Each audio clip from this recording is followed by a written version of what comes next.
सत्संगत जी, प्यार से कहना धन निरंकार जी। स्वागत है आप सभी का हमारे YouTube चैनल सोना इंस्पायर विचार पर।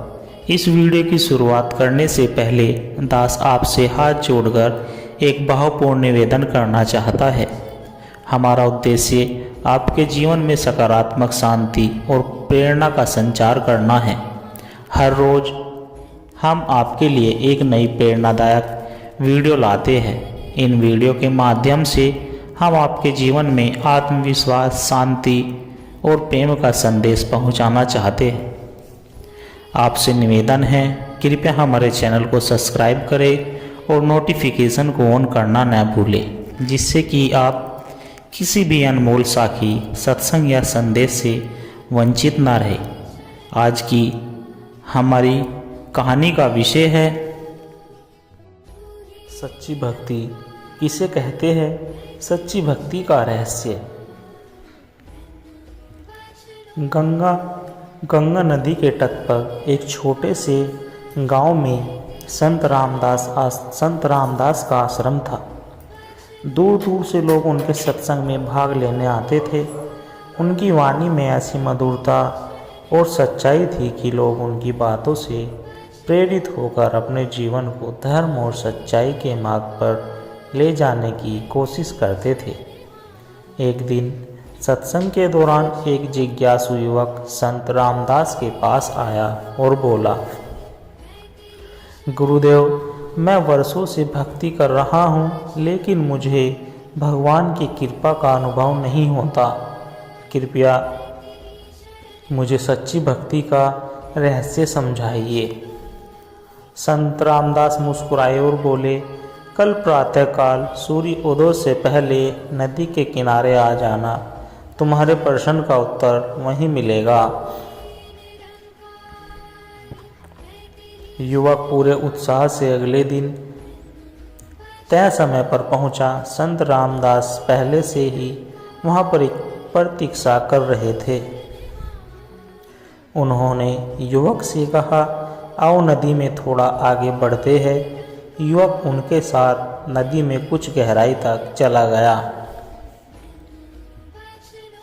अचानक संत रामदास ने उसके सिर को पकड़कर पानी के नीचे जोर से दबा दिया। युवक छटपटाने लगा, परंतु संत ने उसे कुछ क्षणों तक पानी में ही रोके रखा। फिर जब युवक पूरी तरह व्याकुल हो गया तो उन्होंने उसे बाहर निकाला। युवक हांफते हुए बोला, गुरुदेव, यह आपने क्या किया? मैं मर ही जाता। संत मुस्कुराए और बोले, जब तुम पानी में थे तो तुम्हें सबसे अधिक किस चीज़ की आवश्यकता थी? युवक बोला, सांस की गुरुदेव, मुझे बस हवा चाहिए थी। संत बोले, यही सच्ची भक्ति का रहस्य है। जब तुम्हें भगवान की खोज में वैसा ही तीव्र प्रेम और तड़प होगी जैसी तुम्हें हवा के लिए थी, तब तुम्हें उनकी कृपा और दर्शन अवश्य प्राप्त होंगे।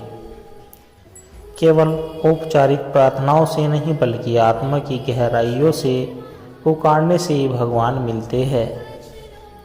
युवक को सच्ची भक्ति का अर्थ समझ आ चुका था। उसने प्रण किया कि अब वह केवल शब्दों में नहीं, बल्कि अपने हृदय की गहराइयों से भगवान को पुकारेगा। सच्ची भक्ति वही है जो सांस की तरह अनिवार्य लगे। जब हमारी आत्मा भगवान के लिए उसी प्रकार तड़पेगी जैसे शरीर के लिए हवा के बिना तड़पता है, तब हमें निश्चित रूप से भगवान की कृपा प्राप्त होगी। सत्संग केवल किसी संत या गुरु के प्रवचन सुनना नहीं, बल्कि सच्चाई और सकारात्मकता के संग रहना ही वास्तविक सत्संग है। जिस प्रकार अग्नि में डाला गया लोहा तप कर तेजस्वी हो जाता है, उसी प्रकार सत्संग में बैठने से हमारी आत्मा पवित्र और निर्मल हो जाती है।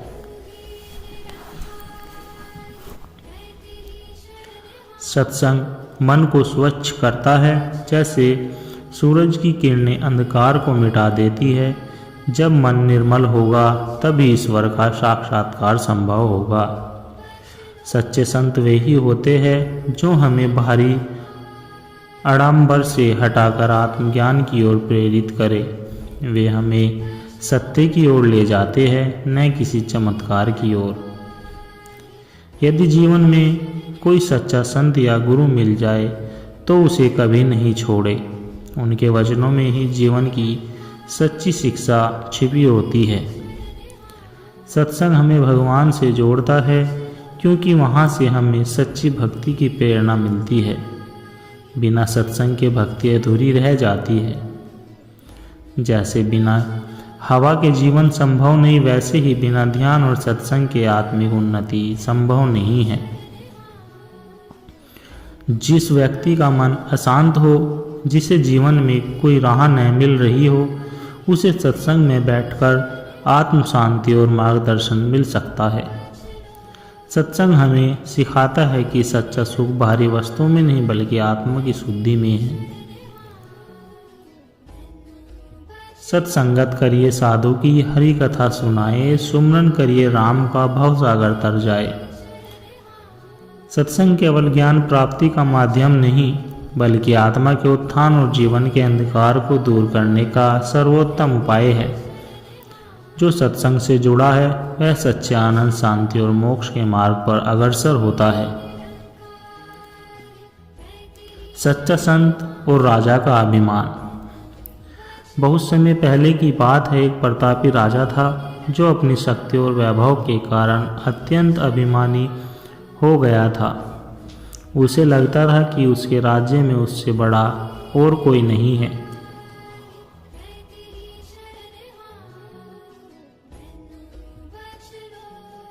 एक दिन उसके दरबार में एक संत का आगमन हुआ।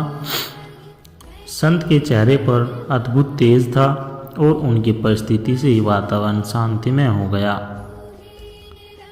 राजा ने संत का स्वागत किया और गर्व से कहा, मैं इस राज्य का सबसे बड़ा शक्तिशाली व्यक्ति हूँ। मुझसे बड़ा यहाँ और कोई नहीं है। संत मुस्कुराए और बोले, राजन, शक्ति और वैभव नश्वर है। असली ताकत भौतिक चीज़ों में नहीं बल्कि आत्मा की शुद्धि में है। क्या आप सच में सबसे शक्तिशाली हैं? राजा को संत की बातों पर क्रोध आया, लेकिन वह संयम रखते हुए बोला, मुझे यह सिद्ध करने के लिए क्या करना होगा?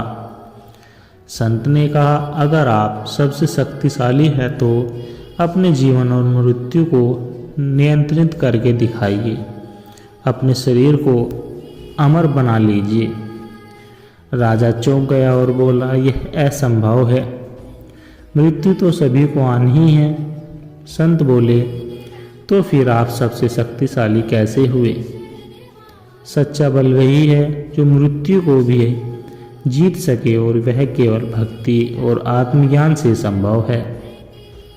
राजा को एहसास हुआ कि वह केवल भौतिक शक्ति में अहंकार था, लेकिन सच्ची भक्ति आत्मिक ज्ञान में है। उसने संत से ज्ञान प्राप्त किया और अपने जीवन को ईश्वर की भक्ति में लगा दिया। सच्चा बल और शक्ति बाहरी ऐश्वर्य में नहीं बल्कि आत्मज्ञान और भक्ति में होती है।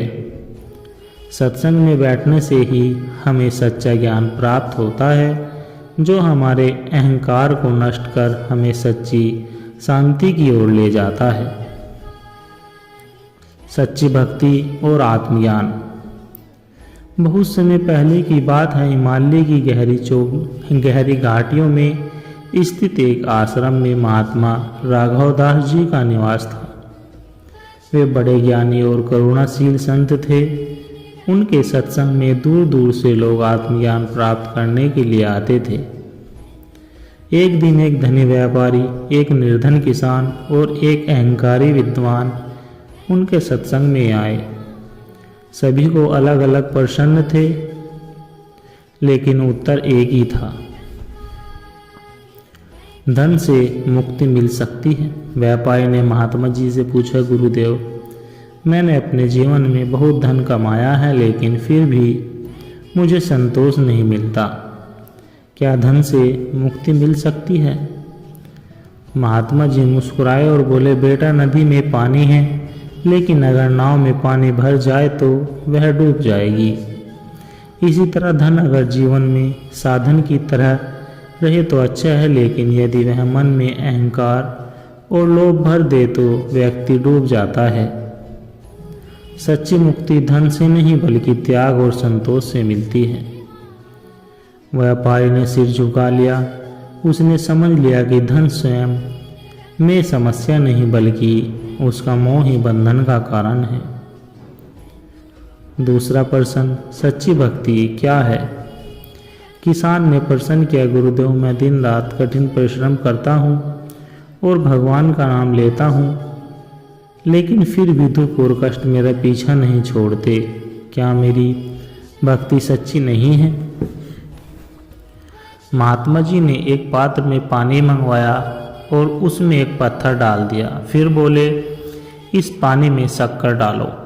किसान ने वैसा ही किया। महात्मा जी ने पानी को हिलाया और किसान से पूछा, अब शक्कर कहाँ है? किसान बोला, गुरुदेव शक्कर तो पानी में घुल गई। फिर महात्मा जी ने पूछा, अब इस पत्थर को बाहर निकालो और देखो क्या इसमें पानी समाया। किसान ने पत्थर बाहर निकाला और देखा कि वह सूखा था। महात्मा जी बोले, बेटा यही सच्ची भक्ति का रहस्य है। जो व्यक्ति सच्ची भक्ति करता है वह जंगल में शक्कर की तरह, वह जल में शक्कर की तरह ईश्वर में लीन हो जाता है। लेकिन जो केवल बाहरी रूप से पूजा करता है वह पत्थर की तरह अलग ही रहता है। यदि तुम ईश्वर में पूरी तरह समर्पित हो जाओगे तो तुम्हें कष्टों का अनुभव नहीं होगा। किसान की आंखें नम हो गई। उसने समझ लिया कि केवल कर्म करना ही पर्याप्त नहीं बल्कि मन और आत्मा से भगवान को प्रतिपूर्ण समर्पण करना आवश्यक है। तीसरा प्रश्न, विधा और अहंकार। अब अहंकारी विद्वान ने महात्मा जी से प्रश्न किया, गुरुदेव मैं शास्त्रों का गहरा अध्ययन कर चुका हूँ, मुझे सब कुछ ज्ञात है, फिर भी लोग कहते हैं कि मुझे अभी ज्ञान प्राप्त करना है, क्या मैं अब भी अज्ञानी हूँ? महात्मा जी मुस्कुराए और बोले, बेटा यह बताओ कि यदि कोई खाली पात्र हो तो उसमें कुछ भरा जा सकता है? विद्वान बोला, हाँ गुरुदेव, यदि पात्र खाली है तो उसमें कुछ भी भरा जा सकता है। महात्मा जी ने फिर पूछा, और यदि वह पहले से भरा हो तो क्या उसमें कुछ और डाला जा सकता है? विद्वान बोला, नहीं गुरुदेव, यदि पात्र भरा हो तो उसमें कुछ और डालने के लिए उसे पहले खाली करना पड़ेगा। महात्मा जी बोले, यही तुम्हारी समस्या है, तुम्हारा मन अहंकार से भरा हुआ है। जब तक तुम अपने अहंकार को खाली नहीं करोगे तब तक सच्चा ज्ञान प्राप्त नहीं हो सकता।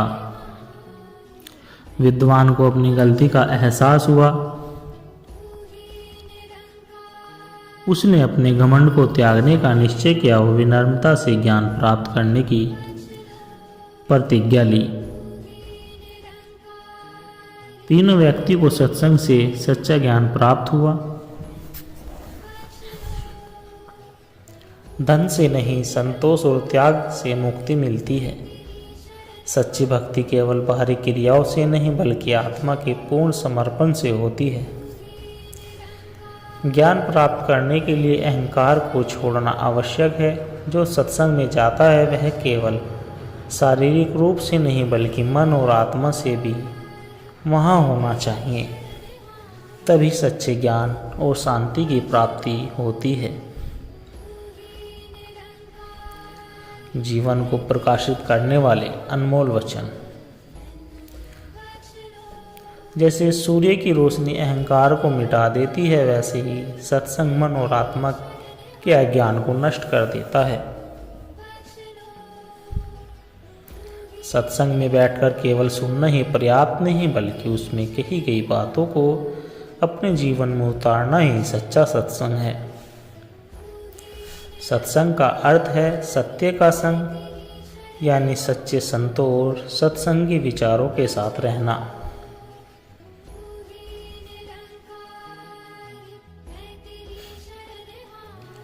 संग तैसा रंग, जिसका संग करोगे वैसा ही प्रभाव तुम पर पड़ेगा। यदि सच्चे संतों का संग करोगे तो आत्मा पवित्र और शांत होगी। जैसे जल में कमल खिलता है और जल में रहकर भी गीला नहीं होता, वैसे ही सत्संग से संसार में रहते हुए भी व्यक्ति निर्लिप्त रह सकता है।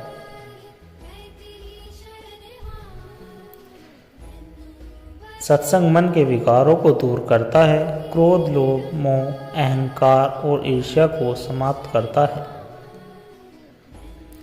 सत्संग भक्ति का द्वार खोलता है। बिना सत्संग के भक्ति अधूरी रह जाती है।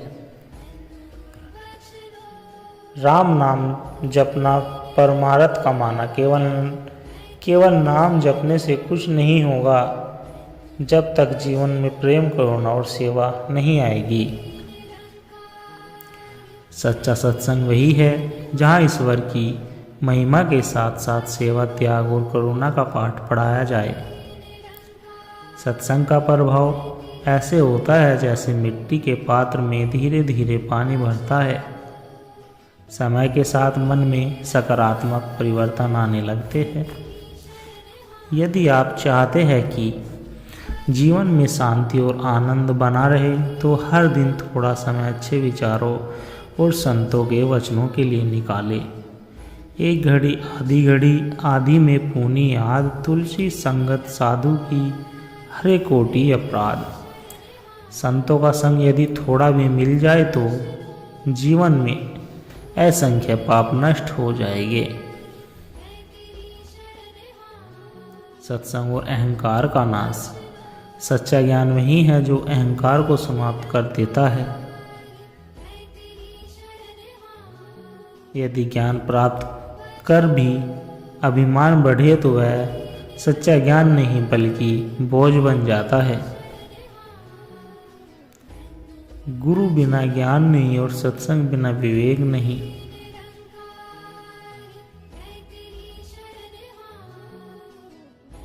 जैसे बिना रोशनी के कुछ दिखाई नहीं देता, वैसे ही सत्संग के बिना सच्चा विवेक उत्पन्न नहीं होता। जब तक मन में मैं और मेरे की भावना है तब तक शांति नहीं मिल सकती। सत्संग इस अहं को मिटाकर हमें प्रभु के प्रेम में रंग देता है। सत्संग में माखन निखासे माया रही जल माही। जैसे दूध मथने से मक्खन निकलता है, वैसे ही सत्संग से आत्मा में छिपी दिव्यता प्रकट होती है। सत्संग में गए लेकिन जीवन में कोई परिवर्तन नहीं आया तो इसका अर्थ है कि हमने केवल सुना, अपनाया नहीं। यदि जीवन में दुख, तनाव और समस्या आए तो सत्संग का सहारा लेना चाहिए। यह आपके भीतर वह शक्ति उत्पन्न करेगा जिससे आप हर समस्या का समाधान कर सकते हैं। संत मिले सत्संग में रमता राम रसाल, साचो साहिब पाइए बिन सत्संग निहाल। संतों का संग करने से ही सच्चे स्वर्ग की प्राप्ति संभव है। माटी कहे कुम्हार से तू क्यों रोंदे मोह, एक दिन ऐसा आएगा मैं रोंदूंगी तो। यह अहंकार का सत्य है जो आज गर्व से भरा है, कल उसे भी मिट्टी में मिल जाना है। सत्संग हमें विनम्र बताता है।